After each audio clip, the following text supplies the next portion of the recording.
إن للدين انتساب لا وربي لن أبالي همتي مثل الجبال أي معنى للجمال. بسم الله الرحمن الرحيم. السلام عليكم ورحمة الله وبركاته. kulanti wanaagsan dhageystayaal meel walbo aad joogtaan ku soo dhawaada barnaamijka dhuuxa waraysyada. caawa qodobada aad ku maqli doontaan waxaa ka mid ah isku soo bax ballaaran oo lagu taageerayo weerarkii Gaalkacyo Isniintii ka dhacay oo lagu qabtay wilaayada Mudug. magaaladee buu ka dhacay banaanbaxa shucuur intee la eg ayaana ay muujiyeen dadweynaha. barnaamijka ayaad uga bogan doontaan caawa.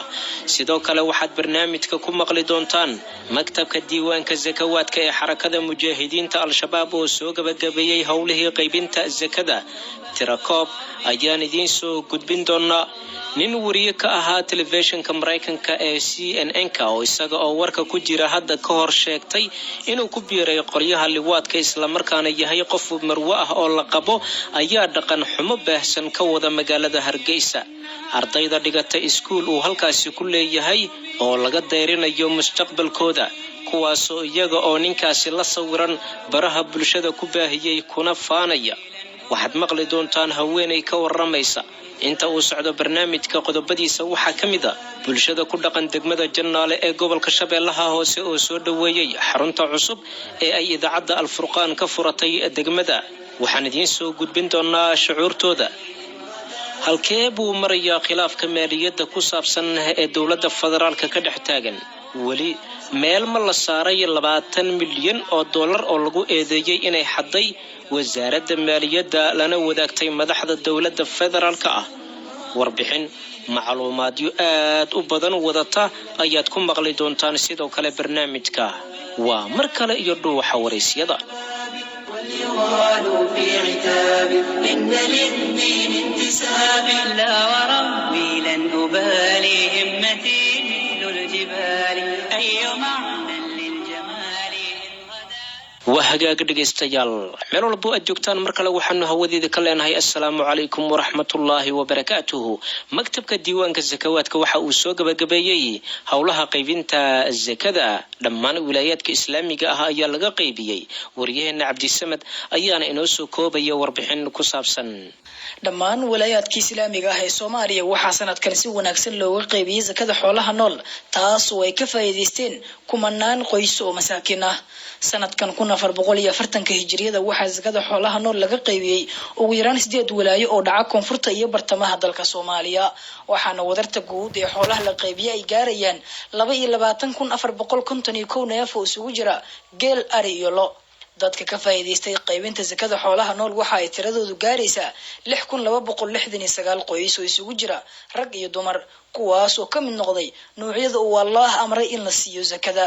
walaayadka laga qaybiyay zakada waxa ay kala yihiin Shabeellaha Hoose, Shabeellaha Dhexe, Baay iyo Bakool, Jubbooyinka, Gado, Hiiraan, Galgaduud iyo Mudug. walaayada Shabeellaha Hoose waxaa laga qaybiyay xoolo gaaraya 3,067 neef, kuwaas oo 2,767 ka mid ay yihiin ari, halka 213 neefna ay ahaayeen geel, 92 neefna waxa ay ahaayeen lo oo ka mid ah xoolaha laga dhaqdo gobolkaas. 818 qoys ayaa ka faa'iideystay Shabeellaha Hoose oo kaliya, waxaana qoysaska qaar la siinayay 20 neef oo ari ah, ama 1 neef oo geel ama 1 neef oo lo ah, waxaana dadku ay ahaayeen kuwa aad ugu faraxsan zakada la siiyay. degmooyinka Baraawe, Sablaale, Janaale, Awdhiigle iyo kuwa kale oo badan ayaa ka mid ah meelaha laga qaybiyay zakada xoolaha nool. Baay iyo Bakool ayaa ahayd wilaayada ugu badan ee laga qaybiyay zakada xoolaha nool. tirada xoolaha la qaybiyay waxa ay gaarayaan 6,500 oo neef, 500 oo ka mid ah waxa ay ahaayeen geel, inta soo hartayna waa ari. 1,700 oo qoys oo muslimiin ah ayaa ka faa'iideystay qaybinta zakada, waxaana deegaanada laga qaybiyay ka mid ah Buulafulay, 20 jirow iyo kuwa kale. walaayada Jubbooyinka waxaa laga qaybiyay xoolo gaaraya 3,373 neef, 544 ka mid ah waa geel, 464 na waa lo, halka 2,365 ay ahaayeen ari, waxaana loo qaybiyay qoysas gaaraya 1,249. walaayada Shabeellaha Dhexe waxa ay qaybisay xoolo gaaraya 1,339 neef, waxaana dadka loo qaybiyay ay ahaayeen 2,017 qoys. 20 ka mid ah qoysaskaas waxaa la siiyay min 20 neef oo ari ah. walaayada islaamiga ah ee Gado waxaa laga qaybiyo xoolo gaaraya 2855 neef waxaana ka faa'iideystay 1375 qoys kuwaas oo 100 kamid ah la siiyay min 20 neef oo ari ah. markaan u imaano walaayaadka dhaca bartamaha Soomaaliya, Hiiraan waxaa laga qaybiyo xoolo gaaraya 2600 oo neef oo ari ah iyo 150 neef oo geela waxaana loo qaybiyay qoysas gaaraya 560 qoys kuwaas oo 36 kamid ah la siiyay min 20 neef oo ari ah. deegaanada Hiiraan hoos yimaada ee laga qaybiyay zakada waxaa kamid ah Moqokori, Buuq Qable, Ceel Cali iyo deegaano kale. walaayadii islaamiga ah ee Galgaduud oo ahayd walaayadii ugu horeysay ee sanadkan laga qaybiyo zaka xoolo nool waxaa laga qaybiyo xoolo gaaraya 2067 neef oo ari ah waxaana ka faa'iideystay 300 oo qoys 64 kamid ah qoysaskaasina waxaa la siiyay min 20 neef oo ari ah iyagoona balan qaaday inay dhaqan doonaan. ugu dambeyn walaayadii islaamiga ah ee Mudug waxaa laga qaybiyo xoolo gaaraya 500 oo neef oo ari ah waxaana ka faa'iideystay 50 qoys oo mid waliba kamid ah la siiyay 10 neef oo ari ah. deegaanada laga qaybiyo waxaa kamid ah Xaradheere iyo tuulooyin hoos yimaada Jawlo iyo deegaano kale.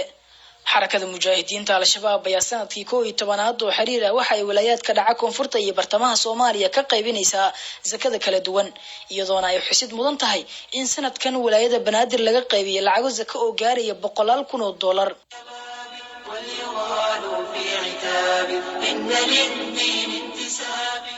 qaybaha hore ee barnaamijka dhuuxa wareysiyada ayaan tallaabsanaynaa. wilaayada islaamiga ah ee Mudug waxaa ka dhacay dibadbax weyn oo lagu dhiirigelinayo weerarkii gaalkacyo ka dhacay Isniintii la soo dhaafay laguna qaarajiyay ninkii aflagaadada u geystay nabiga sallallahu alayhi wasallam. haddaba waxaan idinku duwayaa dadweynihii halkaasi ka soo jeediyay kelimadaha. waxyaalaha la yaab kale waxaa ka mid ah asaga waaba la garta meesha bannaan buu degay wuxuu qasi karo waa qasay ilaahnimadiisii iyo nabinimadiisii iyo nabiyada caayo iyo wax walba waa sameeyay. waxaa amakaaga oo la yaab leh nin muslima oo muslim sheeganayo haddana difaacay. ayaan dhow dalka Pakistan waxaa ka dhacday islaamka nabiga caayday lagu ogaayo gaalad ahayd markii ay caayday dawladdu way xirtay in badan oo hadda dhowr sanawaad ay xirreed qaadiba maallood sii daayay dhibaatadii ka dhacday waa la ogaa. waxaa dadku dawladii cilmaaniga ahayd oo gaalada la shaqeynaysay oo meeshii ay joogeen gurigooda gurigii Usaama lagu dilay ahaay ayaa waxay kari weyday inay naagta dhowr sano banaanka u soo baxshaan oo ku dhiira waayay. waxaan la yaabanahay marka kuwa dawladda Soomaaliyeed sheeganaya ama Galmudug sheeganaya oo dalka jooga oo ninkaan markuu nabiga caayay inta dacwadiisa loo geeyay 2 maalmood hayo xogaa lacag oo xaal marin si la yirshiq waa lagu qaldamay iska raali ahaw. markii raggii Ilaahay subhanahu wa ta'ala ha barakeeyo wajigooda Allah nuuriyo nabiga alayhi salatu wasalaam Ilaahay rafiiq jannada ha wala dhigay ay naftooda u horeena ayagii difaaco meeshii ku dhamaaday. wax la yaab leh Soomaalina waa yihiin reel hebelna waa yihiin tawxiidkana waa ku dhawaaqaan muslimnimana waa sheegtaan hooyadood iyo aabahood waa la isku meeriyay. wax la yaab leh oo qof dhageysan kara uusan jirin oo maaragtay umadu waxay yiraahdeen hadallo waxa jiro odayaashu ay yiraahdeen waxa jira wax la yiraahdo tumburyo ku dhukayo haddii gacantaada sidaas tiraahdo dhagta maad geli kartid. waxa tumburyo ku dhukaya inaad tiraahdo muslim aan masaajidkana ku jiro nin nabi maxamed caayay oo ilaahnimo sheegto inaba muuse caayina aad difaacdo oo gurigiisa aad difaacaya ku dhimato. wax la yaab leh waxa kale oo la siyaab leh gaalkacyo waa fogtahay meel dhow qabiilooyin degan hadeer inay leeyihiin tacsiidii sheeqan ka qayb galayna oo qoys kasta oo meel degan dagaal lagu qoray la rabo inay tacsiidii ku baxshaan. taasaa ka sii daran waliba waa kuwa noo dhow oo laga yaabo haddaan hadeer aadnayna qorraxdu naga dhicin. wax la yaab leh oo ka sii daran noqoto. intaas kadib dadka Soomaaliyeed ee gudaha jooga waxaa ka baraarug wanaagsan dadka dibadda jooga. aniga hadda idaacadaha dhageysanayay dadka dibadda jooga baraarug baa ku jira in nabi maxamed caayay la dilay qiran yihiin. marka insha Allah ta'ala kulli asagu waa dhimo laha laakiin dad jannadooda Ilaahay subhanahu wa ta'ala ku xiray in asaga dilaan isku qarxiyaan ay isku baabaan. insha Allah ta'ala marka waxaan leeyahay Soomaaliyay maasahaan reer mudugow hawshii maahan meeshii hore waa la iskala teg run iyalkana waa la cadeeyaa haliyid isku heli meedid inaad nin ilaahay yaqaan noqoto muwaxida oo diintaada ilaashato oo aad janno gasho nin nabi maxamed caayay meel aad ka gaartay inta joogan inaad iska qosasho badal cunto suuragal ma ahan arintaas markaan waxaan dhiilaa waxa laga bedelo dadku qiiraha la yimaadeen dadku diinkooda ha barteen jaahiliyay ka noqon insha Allah ta'ala marka kulli rag badan baa iga dambeynaya inaan hadlay ay maaragtay ay noqotay raalina halayga ahaado hada wa billahi tawfiq wa salaamu alaykum wa rahmatullahi ta'ala wa barakatuh bismillahir rahmanir rahim ilaahi baa hortakum hadla awalan dibadeedna muxuu ahay ilaahi nimcadan siiyay galabtana aan isugu soo baxnay inaan muxuu ahay ka tacsiyeyno muxuu ahay ragii ku shahiiday gaalkii weynaa ee gaalkacyo joogay waxaan uga nixinaynaa ninkii oo la fiicnaa ama yaani la joogay ama la jaanisayay sidaasaan muxuu ahay aan isugu soo baxnay galabtay inaan muxuu ahay nimankii dhigooda u horay ninkii nabi maxamed sallallahu alayhi ninkii muxuu ahay soo sawiray ku baraarujiyay dadka muxuu ahay inuu ka gada damcay dadna uu raalli ka noqday kulli sida macnaha hada wararku sheegayaan intii raalli ka noqotana kulli waa qoon lumay intii muxuu ahay ka diidisan waa sida hadda yaani sida wax loo qabtay ragii u qabto weeye ilaahay baa mahad iska la isu kaana keenay inagoo ka qiiroonayna hawlihii aan ka maqlaynay ninka nabinimada sheegtay oo dhammaan rusushu ilaahay ku xadgudbay oo kitaabkii ilaahay ku xadgudbay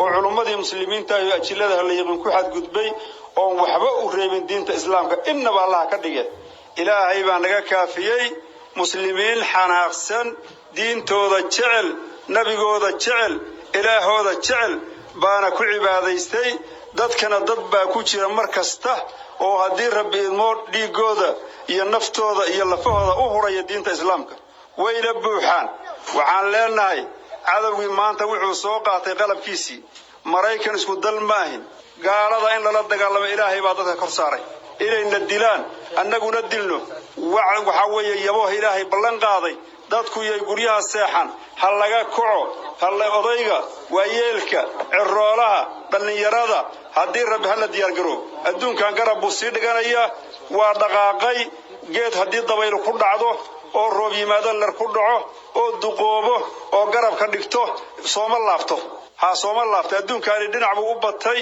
gaala waa soo baxday muslimiintiina waa dhaqaaqeen yaan laga tagay safarku yuu ka tagay nin walba doonta soo ful bismillaah waxaan leeyahay halkan waxaan ka salaamayaa muslimiinta dhamaan qaasatan waxaan halkan ka salaamayaa gaar ahaan mujaahidiinta ayaan halkan ka salaamayaa waxaana leeyahay gaalnimo badanihii kufriga waxaa galay gantaaladii eebbe iyo geesiyaashii islaamka iyo gacaladeennii guutadii ciziga iyo sharafta eebbe u hibeeyay waa kuwa gowraca ku ekeeyay gaalkii aflagaadeeyay nabigeena maxamed sallallahu alayhi wasallam Allahu akbar magacayga waxa la yiraahdaa Umar Ramlo waxaan u bogaadinayaa wiilasha dhiigooda u bixiyay gaalkii weynay oo ilaahnimada sheegtay maxamed alayhi salaatu wasalaam ku xad gudbay ilaahayna ha qabto asaga iyo wixii lamida waxaan ka hadlaynaa galabta dadka muslimiinta ku baraarujinayna gaalka weynay oo lagu dilay gaalkacyo oo dileen wiilasha yareerta oo mujaahidiinta ilaahay ayagana shahaadadooda oo barakeeyo gaalkana ilaahay weynay baa naga reebay alxamdulillah shukr waa ku mahadsanaa galabta assalaamu alaykum wa rahmatullahi wa barakaatuh walaalaha mujaahidiinta salaamaya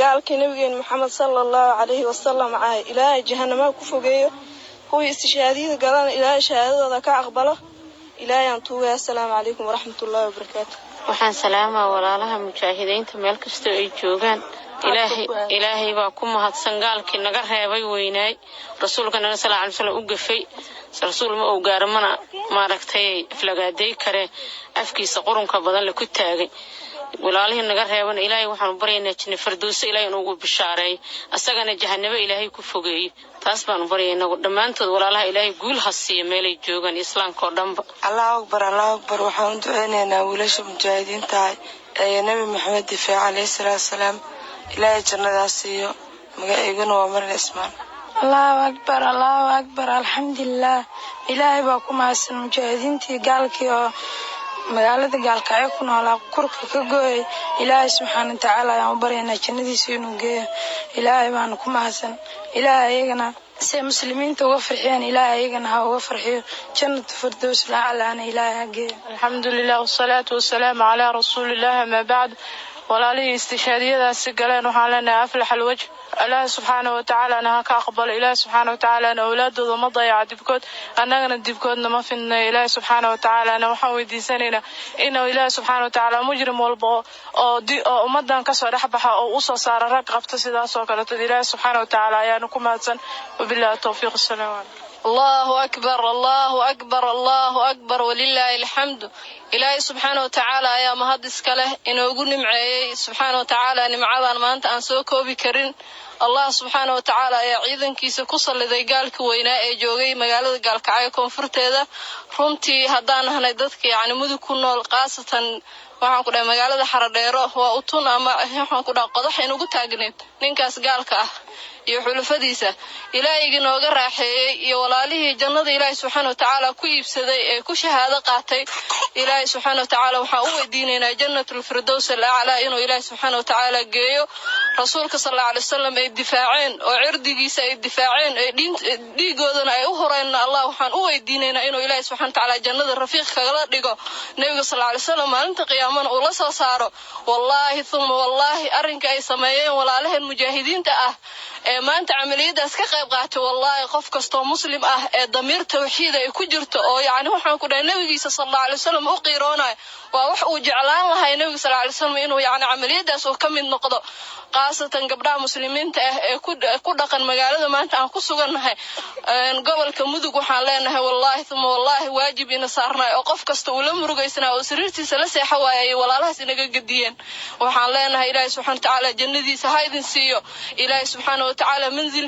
manzilkiina jannatul firdaws al-a'la ka dhigo wallahi waxaad ka farxiseen muslimiin caalamka oo dhan ku sugan qaasatan Soomaaliya aad bay dadka muslimiinta idinkugu mahad celinayaan amaliyadaana qof kasto damiir yaani islaam lah oo nabi maxamed sallallahu alayhi wasallam u qiiroonay waa soo dhaweeyay waxaan ku dhahay awlaadiina ilaahay subxaanahu wa ta'ala ehelkiina ku u shafaaca qaado maalinta qiyaamada idin ka dhigo runtii walaalayaal waxa way maanta diintan ilaahay subxaanahu wa ta'ala iyo rasuulka sallallahu alayhi wasallam dadku maanta way ogaadeen inaysan u qiiroonin ilaa wiilashan yar yar ee maanta waxaan ku dhahay cadowga waxaan ku dhahay u dhabar adeegay subxaanahu wa ta'ala diintana maanta ilaahay subxaanahu wa ta'ala dhamaanteen walaalayaal sida salaadii soonka waajib oo nooga yeelay yaa ilaahay subxaanahu wa ta'ala maanta jihaadkan iyo nabiga sallallahu alayhi wasallam in la difaaco maanta waajib ina saaran uu yahay wardadii oo haddaad nabigiina u qiiro weyseen wallahi waxaad ka nooshihiin ma jirto walaalayaal maanta hadday saxaabada rasuulka sallallahu alayhi wasallam rag iyo dumar ay noolaan haayeen kulligood way u wada shahiidi lahaayeen yaani waxaan ku dhahay cirdiga nabiga oo lagu xadgudbay qaasatan gobol maanta aan ku noolnahay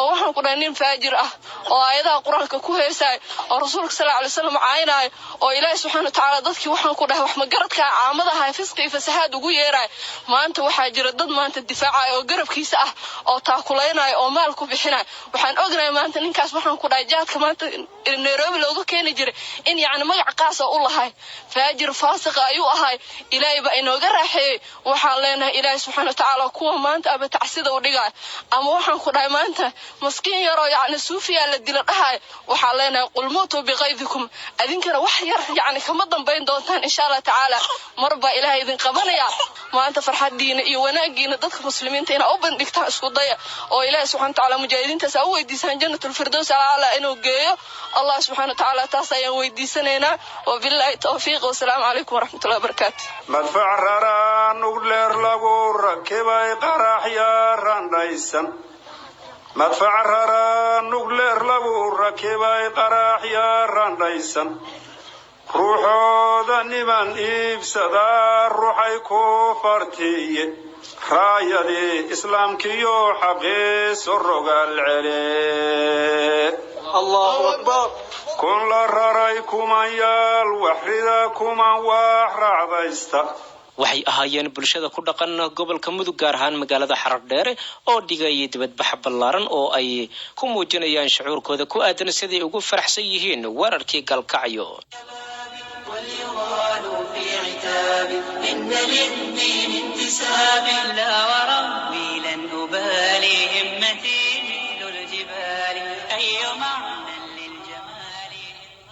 weli barnaamijka dhuuxa wareysiyada ayaad la socotaan. dhegeystayaasha idaacadda islaamiga alfurqaan ee degmada Jannaale ayaa soo dhaweeyay xarunta cusub ee ay idaacaddu ka hirgelisay degmada. wariyaheena Farxaan Cabdullaahi ayaa codbaahiyaha la dhex qaaday. bismillaahi raxmaani raxiim. anigoo ah Maxamuud Abuukar Cabdullaahi oo ku magac dheer Baariyow degmada Jannaale ku dhashay.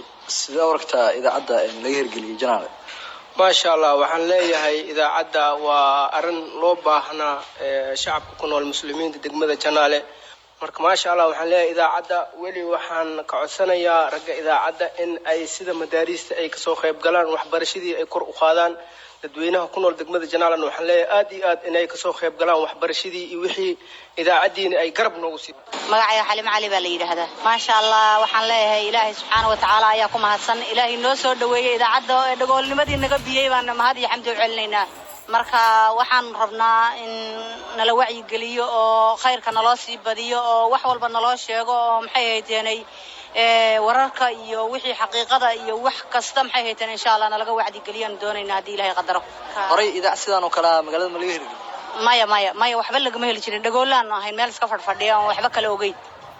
marka quraankii waa ka socdaa, madrasooyinkii way ku yaalaan, laakiin waxa naga dhimanayd wararkii iyo wixii aan helaynay oo maxay hayteenay dagaha iyaga khayr oo ku soo dhacayay ayaa maxay hayteen naga maqnaa. marka waxaanu leenahay hambaliyo insha Allah, Ilaahay baan u mahadinaynaa. waxaanu leenahay islaamka maxay hayteenay wiilasha islaamka oo wariyaasha ah oo khayrka noo keenay. waxaanu leenahay Ilaahay subxaanahu wa ta'aala ha idin barakeeyo, khayr iyo wanaag ha idin ku abaalgudo insha Allah. marka hore magacayga waxaa la dhahaa Axmed. aan joogno waxaa la dhahaa Jannaale gobolka Shabeellaha Hoose weeye. marka maanta waxaan Ilaahay ugu mahadinaynaa. waxaan ka arkay xalay anagoo banaayaha oo faalalaaya idaacad oo islaam oo ka shaqeynayso. idaacadda iyo maamulkeeda waxaan ka codsanaa Ilaahay subxaanahu wa ta'aala ajir Allah ka siiyo. waxaan leeyahay meel kastoo joogtiin Ilaahay idinku ciziyeeyo. Cabdiraxmaan ka aragti ahaan iyo sida aad dareemayso iyo waxa aragti aad ka dhiiban karto? maasha Allah, aad ugu faraxsanahay idaacadda alfurqaan baahi weyn u qabnay, waana soo dhaweynaynaa insha Allah ta'ala. waxaan Ilaahay ka rajaynaynaa in roob noo da'ayo kale inuu noo noqotaan Ilaahay ka rajaynaynaa oo uga kaaftoomo waxyaabaha idaacadaha ay tabiyaan sida idaacadaha oo wakalka oo kaleeto bedelkoodiina iyada idaacad islaamiga ay noo gasho aad u soo dhaweynaynaa. alxamdulillah, nasiibkeena aad u fiican yahay aan dhihi karnaa insha Allah. waa soo dhaweynaynaa. magacayga waa Xudayf. maasha Allah, aadan ugu faraxsanahay idaacadda laga furay Jannaale. waa runtii waxa bulshada Jannaale aad u sugaysa oo muslimka ah in loo furo idaacad kadibna ay ku ogaadaan idaacadaasi markaas xaqiiqada jirta. run ahaantii aniga waxaan ka imaanay hadda saan dhulka cadowga u haysto. waxaa jira idaacado badan markaasi ay faafiyaan ama ay baahiyaan waxyaabo oo markaasi aan fiicneen oo madadaali iyo waxyaabo ay ku sheegaan oo markaasi qaab daro ah iyo waxyaabo la mid ah markaasi aan been iyo iftiraa iyo waxyaabo la mid ah. marka bulshada muslimiinta inay hesho idaacad markaasi oo runtii usoo gudbisa aad ayaan ugu faraxsanahay. Muuse Tacal Xaaji. sidee waragtaa idaacadda laga furay Jannaale? maasha Allah, farxansana. maasha Allah, boqolkiiba boqol faraxsana. inay wax si weynayaan oo intii wax si wax fiican loo fahmo. waxaan fiiyaa waxyaal badan diini wax kasta. magacayga waxaa la yiraahdaa Saabir Umar. wallahi idaacadaasi oon ku faraxsanahay waaye wadankan idaacad ma laha jirin, dadku waa iska dhagaxiraa jireen. ummadda islaamka ahuna wax baraarujiye oo u sheega diintooda iyo meel laga wacdi geliye muxaadarooyinka nasiidooyinka in loo shido oo dadka lagu wacyi geliyo. sidaasaan jecelnahay insha Allah. run ahaantii maanta waxay noo tahay maalin aad iyo aad u qiimo badan. waana rajaynaynay in idaacadda alfurqaan qismigeedii shanaad in laga taago degmada Jannaale oo ah idaacad islaami ah loogana bartay in ay sii deyso duruus waaqici ah sida kitaabo maxaa la yiraahdaa aqaaidka ka sheekeynaya iyo waliba kuwa maxaa la yiraahdaa ahkaamta ah. muxaadaraad culumadeena ma arkaysa kala duwan